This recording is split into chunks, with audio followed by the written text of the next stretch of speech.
Welcome again, everyone. Good morning, good evening for another edition of our OKRs and performance management webinars. Today we have a pretty interesting topic, and the topic is leveraging OKRs for explosive B2B sales growth, Herculite's success story. It's a pretty interesting topic, and I would like to extend a warm welcome to Mr. Chad Twombly, who is VP of Direct Sales with Herculite, right? So welcome again, Chad. It's great to talk to you again, right? Maybe we could start with a quick introduction of you as well as Herculite as a company. Yeah. Very good. Yes, my name's Chad Twombly. I'm the Vice President of Direct Sales at Herculite. I've been there 17 years. Herculite is a textile manufacturer in the United States of America, which is kind of unusual in its own right. But we make industrial textiles that span a wide variety of markets, from aerospace to agriculture to healthcare to awning and marine and all other kind of places, tent and structures. So lots of variety of fabrics for a lot of variety of industrial applications. Great, thanks. So, folks, welcome again. I see a few more people have joined, and I wanted to remind people, right? As usual, for folks who stay till the very end, we have an attractive offer, which we will share by the end of this webinar. And thanks, Steve. And I would definitely welcome folks to share where you are joining this event from. And also, today we are going to make this pretty interactive, right? So please shoot your questions, and while we are going to have answer the questions at the very end, but we might we might start introducing the questions even much earlier, right? So that's the idea. So please keep your questions coming. And while the topic is on explosive B2B sales growth, but Chad is also a pretty experienced OKR captain, right? So in the audience, for folks who are existing OKR captains, people who are running the OKR program or aspiring OKR captains, please feel free to drop your questions, right? Because Chad has been chaperoning the program pretty successfully, and he can definitely answer a lot of questions in that regard as well, right? So first, Chad, the topic says explosive sales growth, right? So what has been Herculite's journey in the last few years? How did such an explosive sales growth happen? Maybe if you can throw some color there, that would be helpful. Yeah, sure. Well, like a lot of people in the industrial manufacturing industry, especially in the United States, COVID was a challenge and an opportunity in many ways. And it was none very much that was the case with Herculite as well.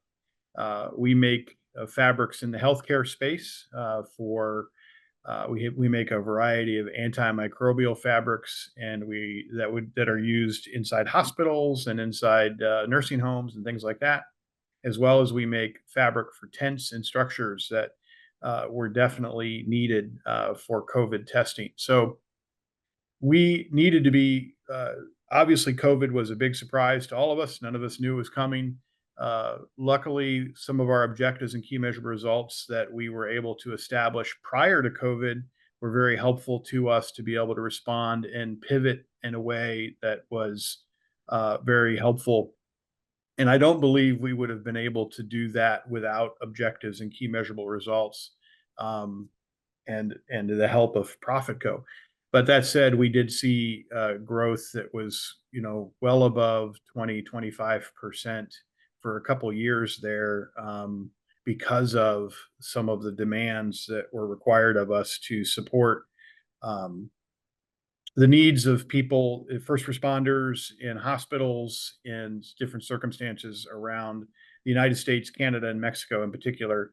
But in some cases around the world, we have some business in Australia, we have some business in Europe that we were able to also support during that time frame. Sure. And definitely thanks to you and to the entire Herculite team, right? For helping all of us, get through the COVID time frame in whatever ways, right? You have done. I really appreciate the service there. Now, going back to the history of OKRs, right, at Herculite, right, and there are also some questions on, what are OKRs, but, we will try to answer that. But, what really inspired Herculite, to adopt OKRs, right? What were your initial thoughts behind it? How did you decide that, OKRs is something that you need to adopt? Yeah, that's a good question. I would say it started with the president of our company and some big, hairy, audacious goals that he had as an organization. We are in a mature market.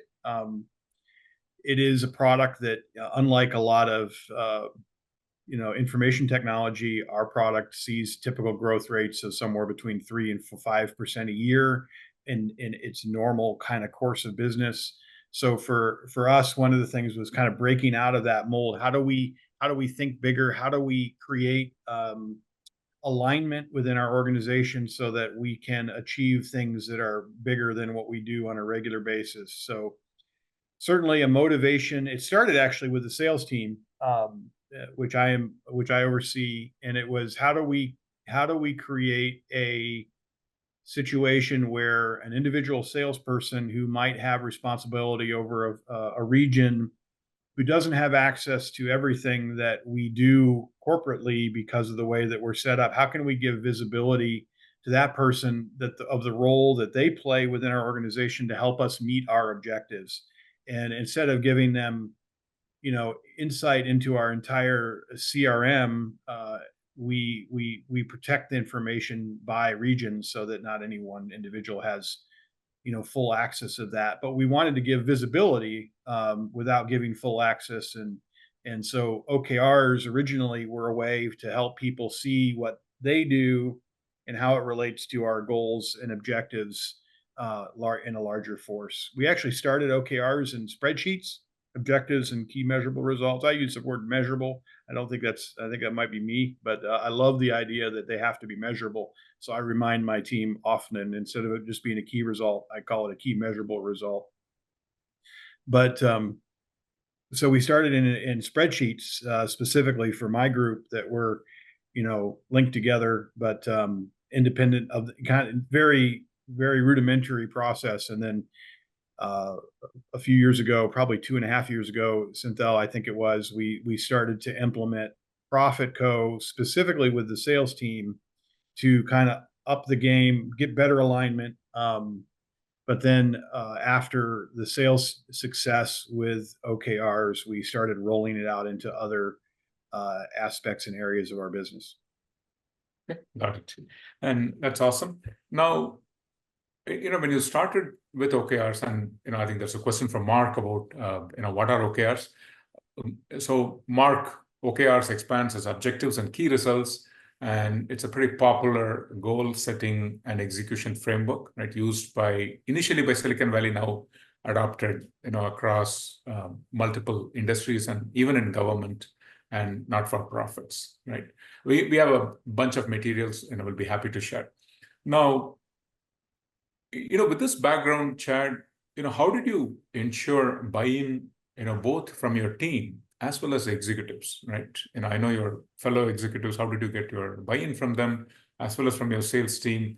And, how did you really go about communicating and, consistently ensuring that option? Yeah. We started with my small group of just our direct sales team, about 10 or 12 associates, and that we use that particular group as kind of a trial, breaking out OKRs for that group.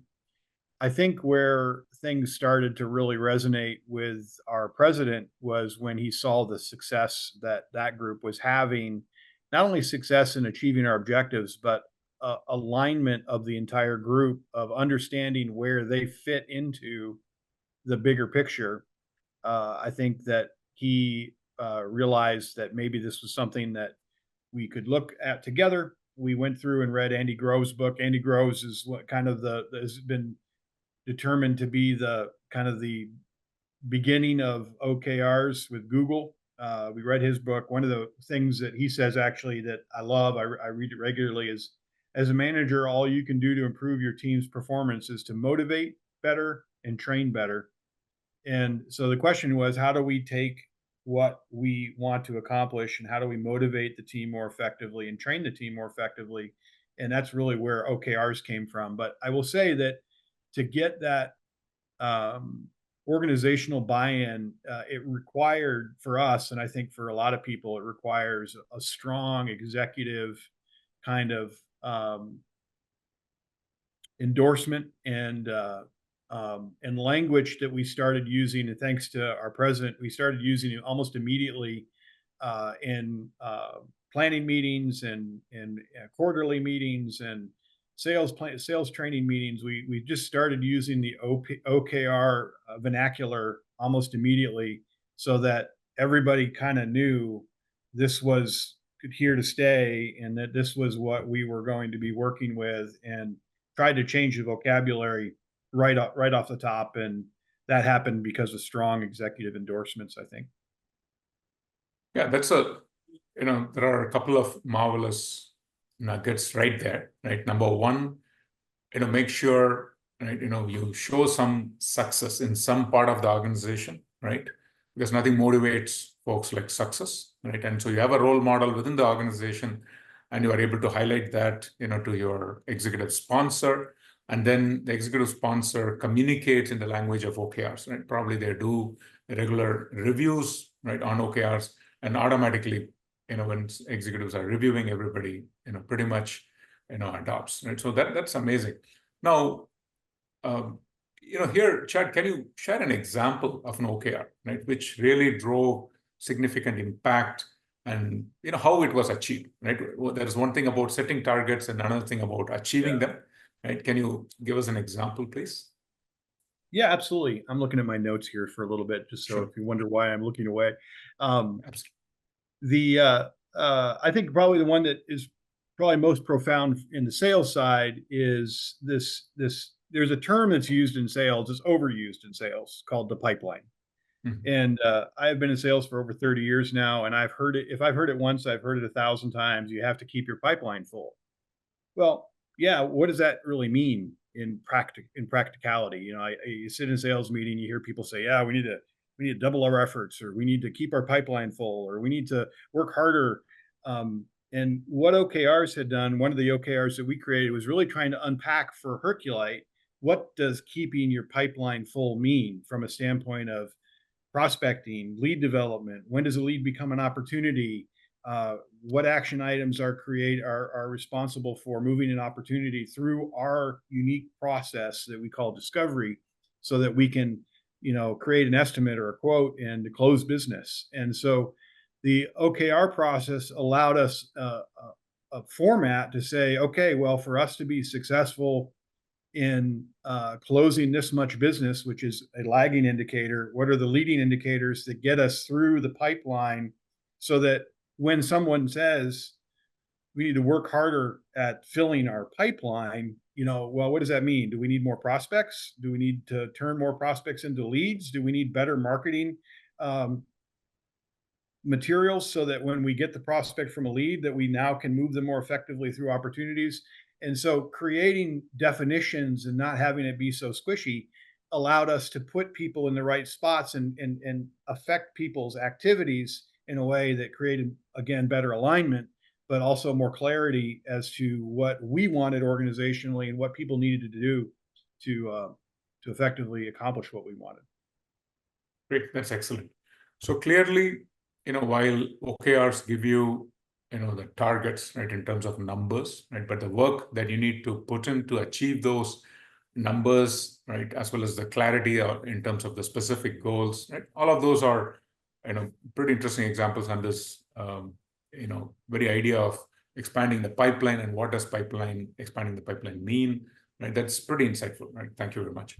Now, I'm also looking at some interesting nuggets, right? And what you have uncovered, through these several quarters of experience in implementing OKRs, Chad. So, looking back in these past quarters, right, are there any surprising or unexpected outcomes that you've seen, from OKRs at Herculite? Any interesting stuff. Yeah. Couple. One thing is we have implemented, because I came from the sales side of things, maybe this is more interesting to me than it would be for someone who's more on the operations side, but we've had a really strong safety initiative at Herculite now for years. And we were really able to take on the operations side specifically, some things around OKRs. Specifically, the one that I'm thinking of right now is we broke down some safety audits that we would do, and we made requirements inside of our manufacturing channel for objectives and key measurable results. The objective, the lagging indicator is no lost time incidents. So digging down into that, one of the key measurable results was each department had to do some safety audits, and they have to do this every quarter actually, to evaluate areas within their departments that might be a potential safety risk, and then do a 5Y and a 5S analysis as to how do we reduce the risks related to that were observed in the safety audit. Now, that was a application that I personally would have never thought of, but I thought was a really good application of OKRs on the operation side. Sure. And that is a pretty interesting question about, while there has been explosive sales growth, how much of it would you attribute to, just external circumstances, like COVID in this case, and how much of it through, let's say, management, through OKRs, right? Are the different way you have actually done through OKRs, right? How would you differentiate between those two? How exactly OKRs helped? Yeah. Yeah, no, I think it's great.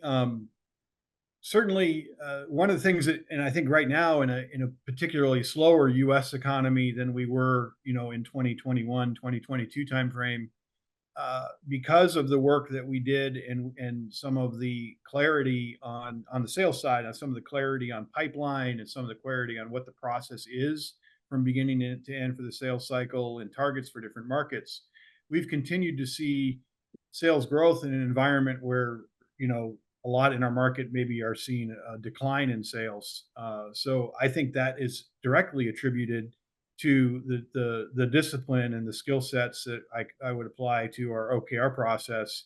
I think an important piece to make in regard to that, Synthel, is that it's a discipline, just like it's a discipline to get up and work out in the morning or eat less or anything else that is really going to be successful over time. Is a discipline that you have to do over and over and over again.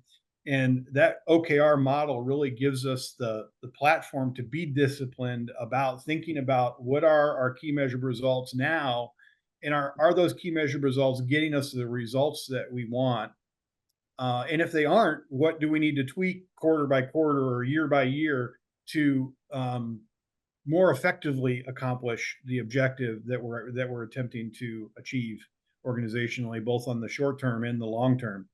And so I think that certainly we were running with our hair on fire during the 2021, 2022 timeframe, but we've been able to continue to kind of run with our hair on fire, even though the market that we're in is maybe not nearly as demanding from outside forces as we're trying to be as demanding on the inside, kind of pushing out, being more aggressive, being more thoughtful, and being more purposeful about our strategies. Sure. Thanks, Chad. And Chad, normally the sales teams are definitely doing a lot in terms of recording their activities as well as their goals in the CR, right? And it's a struggle in a lot of places to get them to adhere to CRM discipline and completing that week after week. Was there any resistance from the team? Hey, I'm already doing my CRM activities. Why do I need to again record stuff in OKRs? How did you overcome that objection? Yeah, that's a great question. We try to kind of have a wall that is your specific customer activity work. It lives in CRM, and your larger 40,000 foot, territory management, business management work, whatever your responsibility is within the organization, is done on the OKR side. So they're really Right. two separate pieces of information. And ProfitCo, if you're not familiar with it, ProfitCo makes it very, very easy. I mean, if it takes someone within our organization more than 15 minutes to check in once a week within ProfitCo, something's wrong with. There needs to be more training involved, but it's not that difficult to do the work, and that's one of the things that makes it easier to keep people in line is um, trying to keep the check-in requirements as expedited as possible. So then what we also do as part of our discipline is our director of sales meets with the regional managers once every 2 weeks and goes through a lead and opportunities review. And then once a month, we as a group get together and go through an OKR review as a group to check where people are. So we try to have some very specific meetings that have this very specific purposes to try our hardest to get people to stay, diligent about whether it be CRM activities that are important. If I'm sure everybody could have war stories about how difficult it is sometimes to get people to do call reports and things like that. But it just requires a level of discipline and also not asking more than is necessary. Trying to keep all of what you're asking to be very precise so that as much as possible, people don't think that you're giving them busy work. Sure. It's great. And now, in terms of your experience, using OKRs, specifically for the sales team, right? Are there any other examples that you can actually share, right, in terms of a unique or creative ways where OKRs have been used, right, by Herculite? Yeah, actually, it's one of the things that we're working on right now that because we have what I'm responsible for. We have 5 different business segments, and each of them are a little bit different. Healthcare is different than automotive. Automotive is different than tent and structure, and I could go on and on. And each region is uniquely different. There's regions that are heavier in one particular business segment than the other. So, looking at our drawing the data that we're learning about our associates' ability to achieve their objectives has also given us a window into some forecasting for future business that we might not have had prior to using this tool. Because now we can say, okay, in the West Coast, uh, our healthcare performance has done really, really well, but maybe our automotive performance hasn't done as good. So when we look at forecasting, more than just the numbers and sales, we can look at lead development. We can look at opportunities that we have opened, and there's things that ProfitCo and OKRs have given us more visibility into data to help us make more informed decisions about forecasting across our organization. Sure. Awesome. And there was a question about OKRs and EOS, I think by Carlos Frank.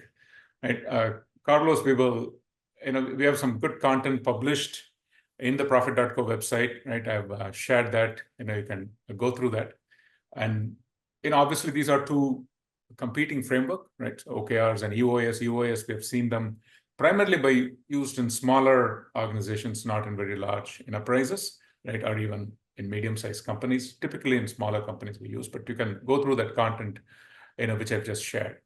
Now, Chandar, has some questions, right? So, he's asking whether, OKRs are, whatever we are talking, right? Are they SMART goals? How are they different from OKRs, right? Whatever we're just saying, and also, he wants to know about the performance dialogues, right? Whatever that happen in the context of OKRs at Herculite, right? Maybe if you can, would you like to share your insights? Yeah, I mean, you certainly, yes, absolutely.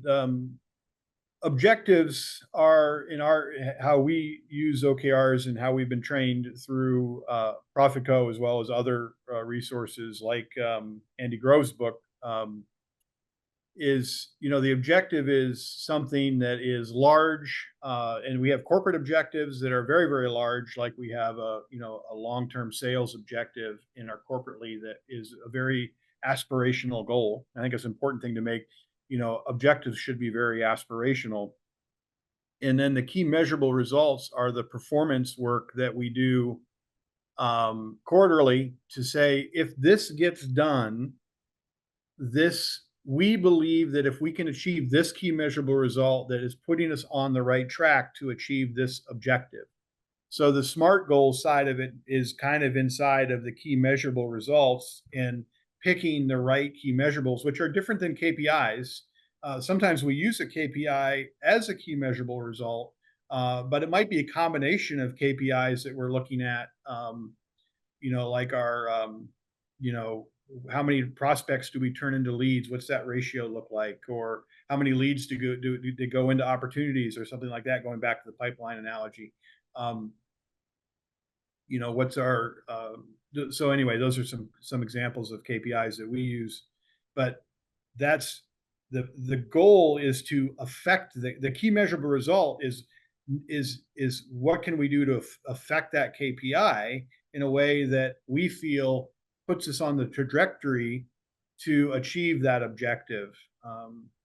Does that answer that question from your opinion, Sincel?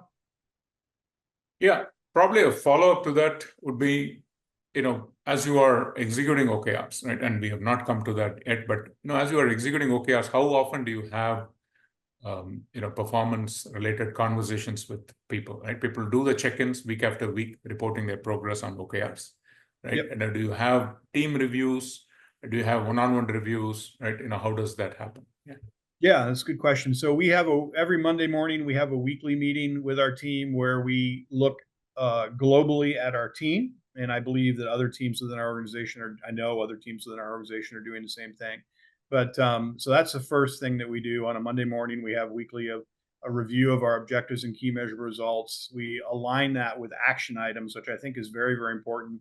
A term, another, kind of my genesis of OKRs started with David Allen's book, Getting Things Done. If you've not read that book, it's an exceptional book.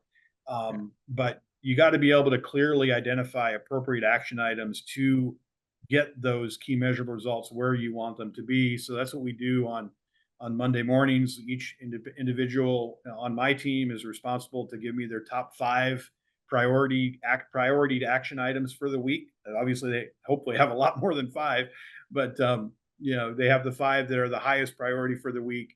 So we have that kind of check-in, that team check-in that is there. And then we have a monthly meeting with individual members where we go over their OKRs and how they're doing. Either myself or my director of sales will meet with the appropriate person to discuss how are they individually doing on their objectives and key measure results, and what help do they need to get things done. And then we do have the quarterly review process that's also followed by a semi-annual sales meeting. And then, which the semi-annual sales meeting also kind of launches into the new year kind of activities that we do every January to kind of launch off the new year. So we have a mid-year review, and then we have a new year review that's all corporate-wide. Everybody within the corporation, actually, all of the managers within the corporation will report on their OKRs to the entire organization, as well as report on the work that they're planning on doing in the next 6 months. So obviously the sales group participates in that, as does the operations group and the accounting and IT group and the HR group. Everybody speaks to the OKRs that they do on a semi-annual and annualized basis. So, weekly team meetings, monthly individual meetings with individuals, quarterly launching new OKR, typically new key measurable results for the next quarter related to objectives, and then semi-annual and annual kind of corporate-wide conversations. Okay, great. And in terms of, now we have gone from planning to execution, right? And we've talked about, the reviews, both at a team level as well as at a one-on-one level. Right. And I see interesting question, right? Sales has its own goals, right? So here is a question from DK, right? Sales has its own goals. What is the advantage of using OKRs comparison to just raw sales statistics and goals? Do these get integrated into the OKRs, right? So that's the question. And I'm just going to give my views here for a second, Chad, and then Please. probably you could answer that. So yes, DK, pardon, I'm not able to pronounce your first name, but I'll go by DK. But the way I've seen our customers and even we working on that is that, definitely the sales targets are there, right? In terms of how much, we want to close, every team, right, at the highest from the company level, you break it down, right, to regional teams, and then you have pipeline, right? So these are very concrete numbers, right? But beyond that, the work that is required to do that, right? So that may differ from each team. For example, team one, maybe let's say weak in closing, right? So they may need some special training on closing, right? And you want to monitor that OKR, right? How well are they doing with respect to their closing? And you want to monitor that. And you can take that up to the individual level, right? Have OKRs specifically what is the work to be done so that it can have an impact on the numbers, right? And for example, for one region, pipeline generation may be a challenge, right? So are we going to do, and for another region, maybe inbound is working well, but outbound is not working, very different from another story. So while the numbers are there, the work that is required, right, to be done, right, is something which, people express through OKRs, right? Obviously, this is, it's not perfect, or it's not something which everybody does it in the same way. But what we have found to work pretty well is that if you can have a combination of OKRs, right, you have, your target, right, or your outcome OKRs, and then, the work that needs to be done, right, as effort, and that can change across region, across teams, right, and that's where I would say the power of OKR comes, because if you are reviewing it very, very closely and trying to establish a cause and a result type of reason between, or a lead and lag indicators, right? So, we go deep into this as part of, whenever we do coaching and consulting, but those are some thoughts in addition to whatever Chad has covered, right? So Chad, do you agree? Anything else you would like to add? Yeah. I absolutely agree. And this goes back to what I was saying earlier about one of the huge values of using OKRs is that you can then identify strengths and weaknesses in a business segment or in a particular associate. And on the sales side, if you have like for instance, as an example, one of our business segments is typically a lot smaller customers. Their annual purchase level, their dollar buy purchase, their frequency of purchases is very different than another business segment that might have very large purchasing. It also might take longer to close. So understanding the differences between the business segments will then drive you to say, okay, well, in this particular business segment, because of the frequency of orders and the size of orders and the amount of customers in the marketplace, we want a higher level of leads generated every quarter than maybe another business segment that has a smaller group of customers that buy a lot larger volumes. The lead generation objectives or key measurable results might be different. And then, like Synthel was saying, we have some new sales associates that are relatively new. So we're focusing on some training in particular areas, and that training might actually drive some of the key measurable results that we're looking for, particularly at the front end of the pipeline. I might drive harder for that particular sales associate to work harder on the front end of the pipeline because of the fact that that's going to help them learn the products, that's going to help them learn the customers and the market more effectively if we focus more of their individual attention on a different aspect of the key measurables than maybe a more seasoned salesperson. Sure. And Chad, in fact, Chandar has a question, right? So he was asking essentially, before and after question, right? Before OKRs and after OKRs, right? How was life different, right? How was it before? How was it after? And I remember you've already mentioned one point, which is that previously our sales team used to have visibility just to their region, right? In the CRM. Now you are providing access to the goals of the entire organization. So to that extent, they have visibility about how their work is actually going to be relating to the overall organization's work. But beyond that, the before and after, would you like to throw some color on specific differences of how life was before and after? Yeah, OKRs. Well, anybody in sales will tell you that they're, one of the things that salespeople are almost always is competitive. And so giving that visibility across how, salesperson X is doing versus salesman Y is doing, or, salesman D is doing, there, gives their, it allows for a culture of competitiveness in a way that we certainly wanted to instill. And we're still working on that and figuring out ways to even, kind of enhance that, because we do have a pretty competitive group. So that's one. And then, like I had said earlier, I think giving clarity to terms, um,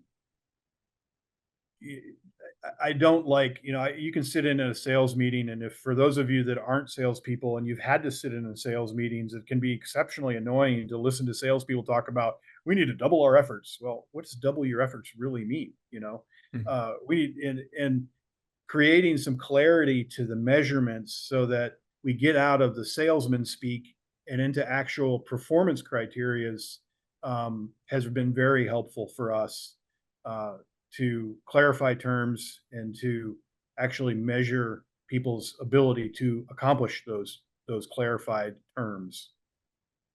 Sure. Awesome. And throughout this process, right, what are the common challenges that you have faced with respect to employee adoption? What are the pushbacks that you have seen from the team, Chad? You know, certainly the pushbacks, that you hear is, I'm busy. I don't have time for this.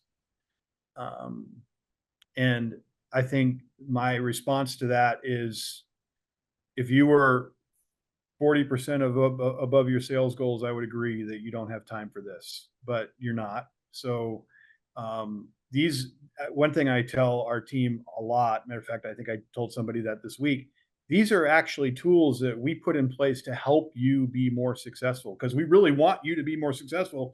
And when you're more successful, we're more successful. So this is a framework that is designed to keep you focused on the most important stuff, because we're all distracted. I mean, everybody in this conference call probably could tell you about how many emails they get a day and how distracting it is, and are they really working on the right thing? And so the goal of our process with OKRs is to say, you know, this is the right stuff. If it isn't this, why are you doing it? If you have to do it, get with me, because I'm wondering why you have to do that, because it's preventing you from doing the stuff that's going to have the biggest effort. And then maybe we need to talk about how that gets accomplished outside of that person's responsibilities. So it's really trying to motivate people to say, you really don't have time not to do it, because this is what gives you the focus to really accomplish the objectives that are going to be most meaningful to your personal success. Got it. And I think you also already mentioned that it shouldn't take more than 15 minutes to check in. You are absolutely right. I mean, that's something which, surprisingly, I use verbatim the same thing, right? That if you're using a tool, it's not going to take more than 15 minutes to do a quick check-in. And also, even when you're planning for the next quarter, right? If you've done your OKRs well for a particular quarter, and you've thought through it, and then if you're doing a reflection and resetting, with the tool, it's not going to take a lot of time, right? That's absolutely right. So now, when you have when you're doing OKRs, right now we are talking about sales, right? But let's say sales has a set of OKRs, and let's say product and engineering, they have a set of OKRs. HR, they have their own OKRs. Do you also find challenges in terms of having these different functions having conflicting priorities, right, or competing OKRs? Does that ever happen at Herculite? How do you handle that, Chad? Yes. It's a good question. I thought it took some time to think about that. You'd given me that question as one that you might ask. There's times, absolutely, when people within our organization think that they have conflicting goals. As an example, one that, it always happens in sales is your supply chain group might have a goal to reduce inventory, and the salespeople think, well, that's completely, in conflict of our goal to increase sales. But in reality, and this is something that the president has done a great job with training me and training others within our organization, it's not the amount of inventory you have, it's the amount of right inventory you have. And so my point to that little story is to say, if you look high enough in the organization at the organizational objectives, everybody that has an objective should be able to connect their objective to that higher objective. And while they might look like they're in conflict when you look at them parallel, when you look at them upwards towards the company objectives, they are not in conflict. And so that means that this, like in the case of inventory and sales, the supply chain team needs to get together with the sales team and say, okay, what's the dogs that we have in inventory that aren't really working? How do we move those dogs out of inventory so that we can put the right inventory in so that sales can be more successful? So it's a matter of trying to get out of your own self's way and look at the larger picture. And when we do that, I think most of the conflicts tend to go away. Sure. And we have a question from Henry, right? I'll read the question. When the business or sales team has goals associated with monetary incentives, right? Do you think the OKRs should be aligned to the same goal or a different goal? You read that again? I apologize. Yeah. So, when the business or sales team, they has goals associated with monetary incentives, do you think the OKR should be aligned to the same goal or a different goal, right? So can I take a crack at it, Chad, and then maybe you can add to that, right? So Henry, when we talk about OKRs, particularly in our OKR certification, we expand on it, right? We do that on a monthly basis. Now, we advise the best practice of writing OKRs, right? So when you write OKRs, you can write 3 to 5 key results for every objective, right? So you can first start with a lag indicator, right? Saying that, okay, I'm going to achieve $5 million in sales, right? So that's the lag indicator. But then you will have a set of lead indicators, right? Which will really help you to achieve those lag indicators, right? So, for the sales team, while achieving the sales numbers is the ultimate goal, right? But typically we find organizations giving goals like, hey, I want to build a pipeline, right? Or I want to improve my average deal size, right? Or I want to open a new customer segment this quarter, right? So, or I want to increase my win rate, right? Or I want to increase my number of percentage of my sales team who achieve their quota, right? Right now, I may have only 50% of my team is achieving quota, right? So as a sales leader, I may want to have 75, 80%, or eventually 100% of my team achieving my quota, right? So apart from just the sales numbers, people use a lot of these lead indicators, right? And these are all outcome-based goals, but you can also have specific tasks like, hey, I want to make sure my team has gone through this particular training, right? Product training. Right? These are all not outcome-based goals, but still you want to have them so that they will eventually lead to outcome-based goals, right? Henry, hope that answered your question, right? Chad, is that in line with what you would think, or is there anything else you would like to add in terms of the example OKRs for sales? I think that when I look at my sales associates, we certainly try to hire correctly. Sometimes we make mistakes. Sometimes we do really, really well. Sometimes we're surprised, both negatively or positively, by a particular hire.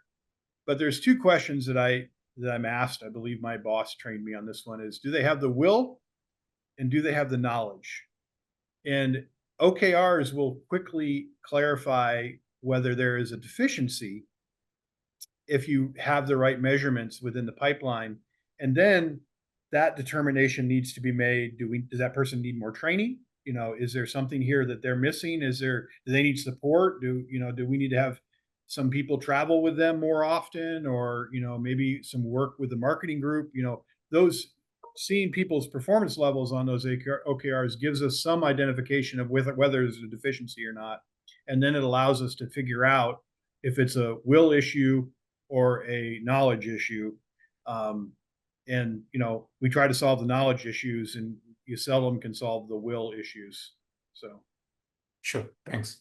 And there was a question, from Srishti Dhawan earlier, right? And Srishti was one asking, how can, and we are going to wrap this up in the next few minutes, right?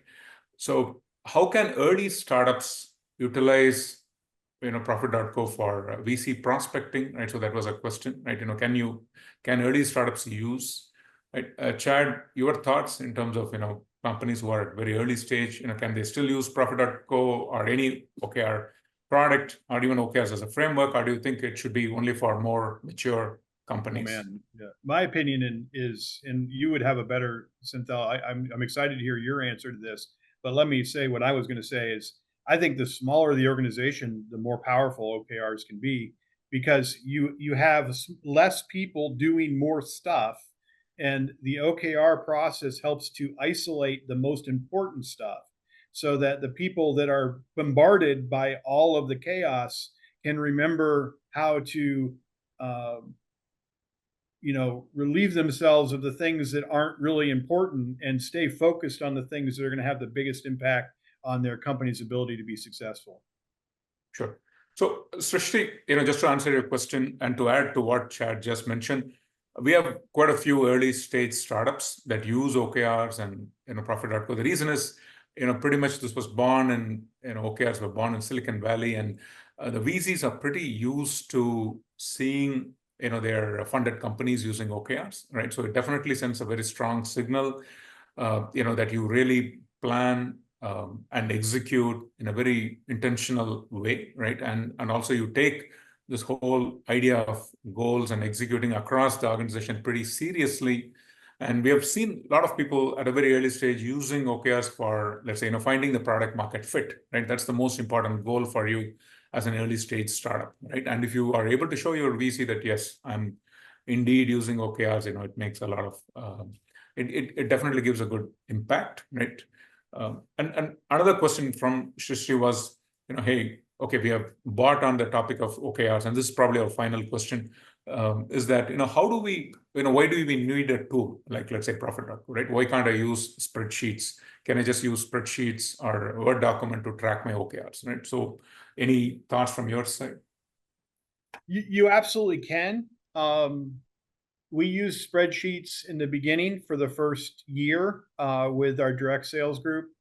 The challenge with spreadsheets is, and I'm kind of an Excel geek, so I like spreadsheets a lot, and I love developing spreadsheets that do fun things.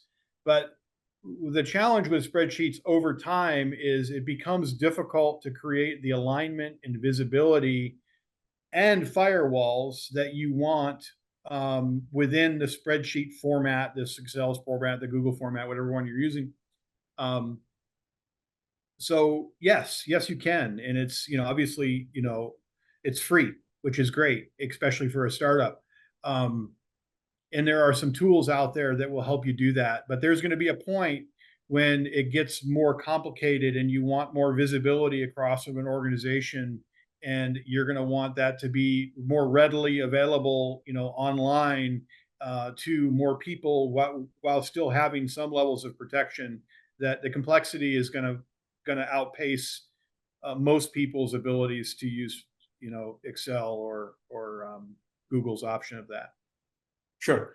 Thank you very much, Chad. And it has been a pretty insightful session. We really appreciate you sharing your experiences here. And for folks who are here on this session still, we are going to have a few very exciting webinars coming, right? We're going to have a series by the acclaimed OKR consultant and author Ben Lamarty, right? That's going to start from next month. And for all, and Profit.co also does, monthly OKR certification. And for people who have stayed till now, right, they're happy to share 25% discount, right, in the upcoming certification sessions. Right, we have a few more questions, but we are running out of time. Please feel free to drop an email with your questions. Right, we'll be very happy to answer. But thanks again, everyone, for joining, and thank you very much, Chad, for a very insightful session. Absolutely, glad to do it. Great, thank you.